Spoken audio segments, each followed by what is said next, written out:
I'm going to introduce you to your pelvic floor.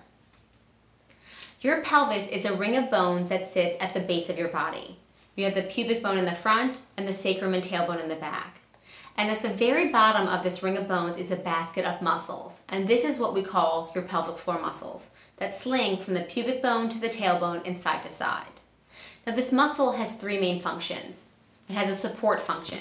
So it supports your bladder, which holds urine, your rectum, which holds poop, and your uterus, which holds a growing fetus throughout your pregnancy. Second, it has a sphincteric function, as it has the sphincters that hold in urine and poop until the appropriate time to get to the restroom. Lastly, it has a sexual function, as it has the opening to the vagina for vaginal intercourse and vaginal birth. Now, muscles typically respond in one or two ways. Muscles can be too tense, which means for your pelvic floor, you may experience pelvic pain, tailbone pain, pain with intercourse, difficulty emptying your bladder or your bowels, which can lead to constipation. On the flip side, you may have pelvic floor muscles that are too weak. That typically leads to urinary leakage with coughing, sneezing, or jumping, a pressure or heaviness in your pelvis, or pelvic organ prolapse. Throughout your pregnancy, your pelvic ligaments in the front and in the back start to soften and expand. As this happens, that hammock of muscles also starts to soften and lengthen over time. You may be getting these emails that say your baby's the size of a raisin, or it's the size of a lemon, and then it's the size of a pumpkin by the end.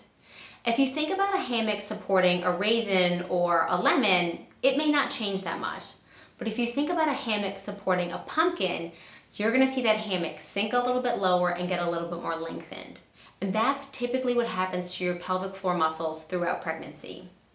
Now, we want to strengthen your pelvic floor muscle. So I'm going to teach you in the next week about how to appropriately do Kegel exercises.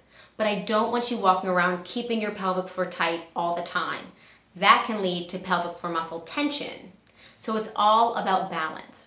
We're going to spend the first 2 trimesters of your pregnancy focusing on strengthening, proper engagement of these muscles, and fitting them into your day-to-day activities and your fitness routines.